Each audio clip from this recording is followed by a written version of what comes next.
Load na tayo. So una natin tanggalan ng strap itong likuran, kasi para habang nagtatanggal tayo dito ng strap sa lead trailer, inuumpisa na i-unload yung pop trailer. Kaya yun ang una nating tanggalan ng strap.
Ingat na lang tayo.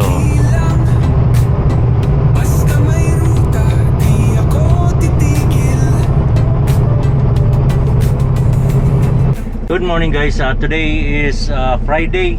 So nandito tayo ngayon sa North Bay sa brake check area. So dito guys ay mandatory na papasok tayo at magbe-brake check. At least 3 to 6 packs ang gagawin natin sa preno. Ayan, andito na nga oh.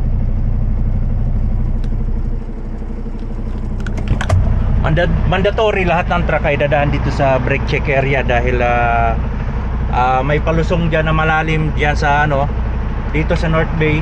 Then yung malalim na yan ang malalim na yan nasa 500 meter, almost more than 500 meter palusong dyan, bayan yan, traffic light. Kaya lahat ng truck mandatory ay dadaan sa brake check para i-check kung may leak yung airlines, preno.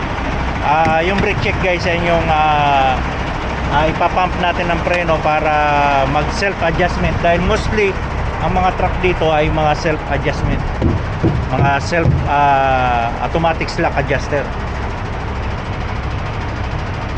So yun, nagta-tire check, circle check. Ito pa rin yung load natin, itong lumber na galing British Columbia. Hinook up ko doon sa Abbotsford na kinargahan naman ni si Spiridion ang nagkarga nito, kaya thank you kay Spiridion, at siya na rin ang nag-start. So yan, bukod sa brake check natin, nag 6 pack na ako bago ako bumaba. And then pakinggan natin yung trailer natin, truck and trailer natin kung may leak. So walang leak, nag-check na rin tayo ng gulong, kasi yan ang reservoir tank ng trailer natin, mga brake chamber kung may leak. So ganun lang, no exemption yan guys, dito sa North Bay. Sa lahat ng mayroong brake check area ay wag nating lalagpasan yan dahil sigurado mababiolate tayo or hahabulin tayo ng pulis at titikitan. Walang nakaligtas dyan sa nag-bypass sa brake check at hinabol tayo ng pulis, 100% matitikitan tayo. So yun lang, kailangan ma-deliver natin tong load na to ngayong araw na to. Malamig na, temperature natin ngayon ay positive 8, mahangin na, malamig na, pero naka t-shirt pa tayo, kaya Filipino Truckers Pro, kaya pa naman. Ayan. So yan, ang lahat ng truck dumadaan talaga nag-brake check, no exemption yan so yun na, abangan nyo ako kung saan ang susunod natin na assignment. Mga ibon dito hindi mailap eh. So tara, let's go. Isa tayo.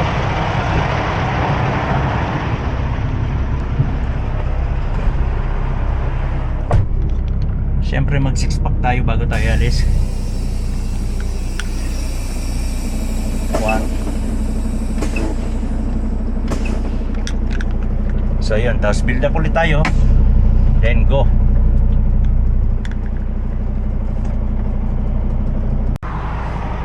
Let's go guys.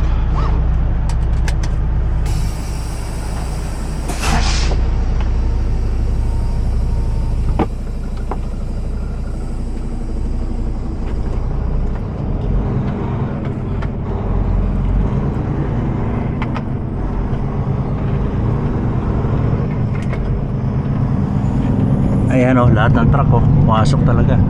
Mandatory yan.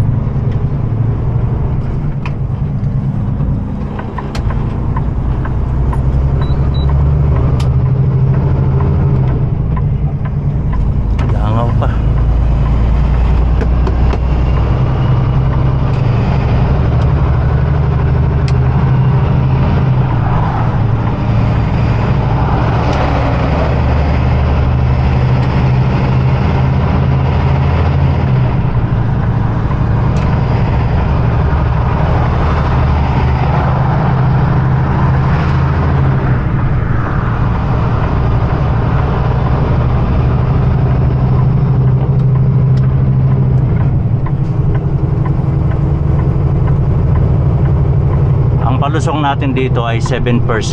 Ayan o, kaya malalim yan. So naka-sign dyan na mag low gear lang. Ayan, may mga signage sila na warning, kaya follow lang tayo sa warning nila guys.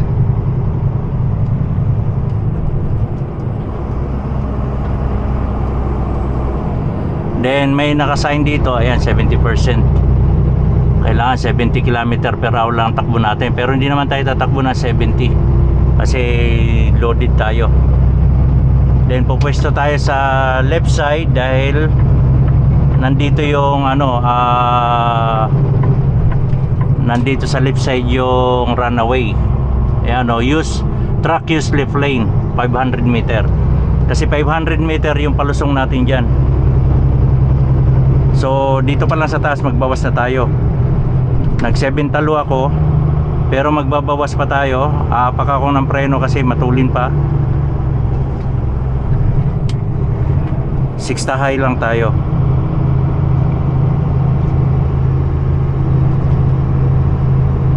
Palusong yan. So nakalagay dyan, bawal yung truck sa right side. Ayan o.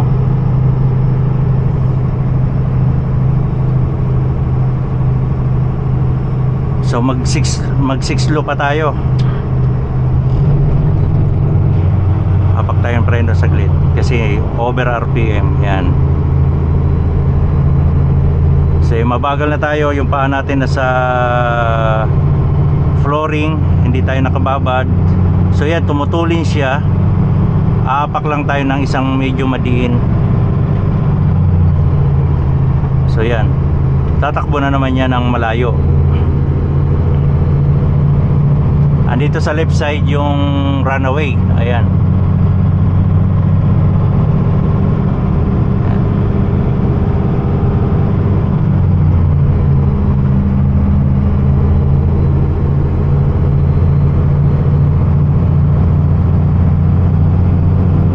Ayan yung runaway oh. In case na mawalan kayo ng preno, dyan lang kayo babangga sa ano, screen na yan.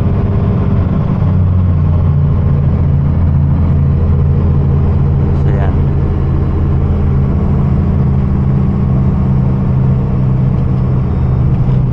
Si traffic light yan oh.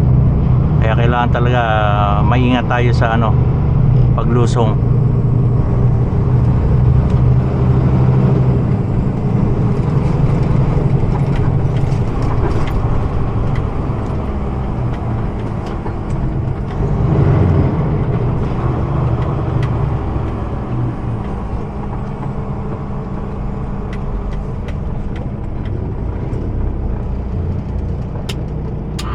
So yun guys, nandito na tayo sa Trans Canada Wood.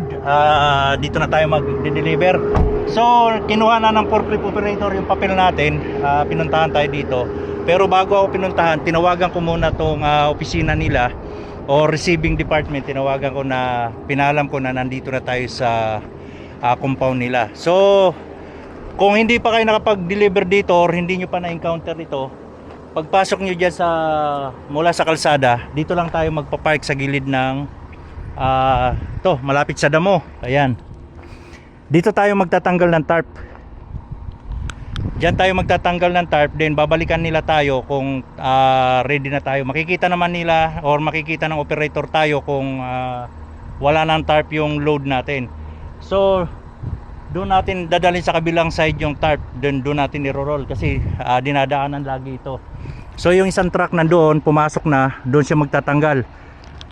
Pero nandoon na yun, hindi na siya makatras. Pero sa mga buhabiyahe dito, kung first time nyo bumiyahe dito sa Trans Canada Wood, dito sa Innisfil, hanggang dito lang tayo, dyan sa compound nila. Sa pagpasok, gilid na kaagad tayo.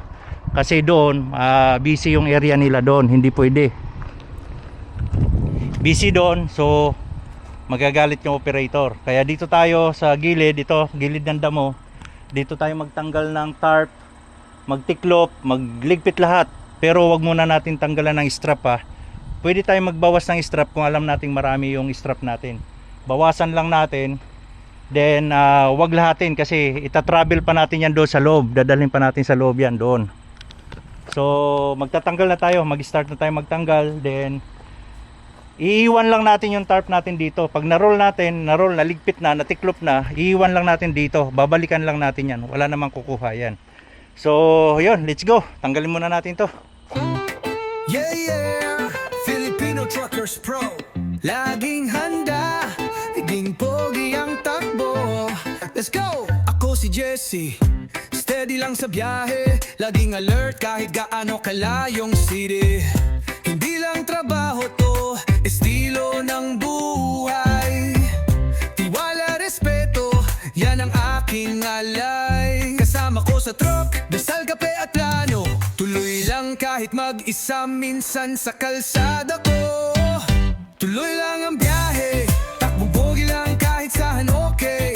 Ngiti sa daan walang sablay. Truck ko'y matatag, puso ko'y tunay.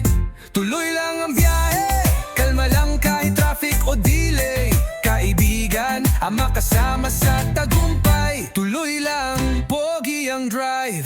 Tropa sa radyo, kwentuhan habang gabi. Alalay sa kapwa, walang iwanan pare. Ganyan kami mga driver na totoo. Proud Pinoy sa manibela ng mundo.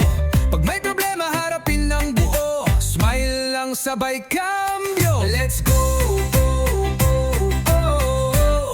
let's go. Tuloy lang ang biyahe, takbong pogi lang kahit saan okay. Ngiti sa daan walang sablay. Truck ko'y matatag, puso ko'y tunay. Tuloy lang ang biyahe, kalma lang kahit traffic o delay.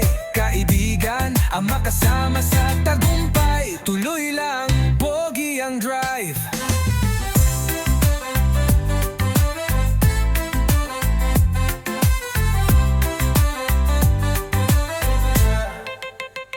Salamat sa buhay, sa bawat kilometro. Dito sa... So yun guys, na-roll na natin yung yung apat na tarp. Inaapura lang natin kasi alas 3 PM na. So tapos na tayo mag-roll. Liligpit na lang natin yung bungee, then sisinyasan natin yung operator kung ready na tayo. Sabagay makikita naman tayo.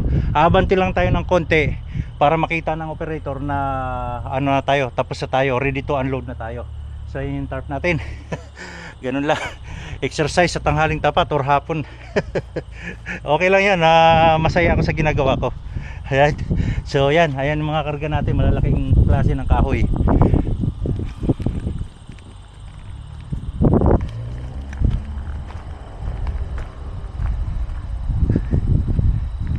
Ito nasa siguro 36 feet ito. Kasi 32 feet plus 4 feet, so 36 feet ang haba buong kahoy na yan. Yan, ang galing ni SP, nilagyan niya ng carpet kasi matalas yung para hindi mawasak. Ganyan ang ginagawa ko pag corner may bakante both side, nilalagyan ko para hindi mapunit. Pag sa tuloy ng takbo natin, yung hangin, yung impact niya, hindi mapupunit yung tarp natin. So ganyan, lagyan nyo ng carpet. So guys, ina-unload na tayo. So una natin tanggalan ng strap itong likuran, kasi para habang nagtatanggal tayo dito ng strap sa lead trailer, inuumpisa na i-unload yung pop trailer. Kaya yun ang una nating tanggalan ng strap bago itong lead. So yun.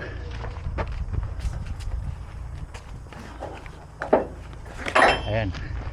So yun, hanggang dito na lang tayo guys. Ingat-ingat at takbong pogi lang.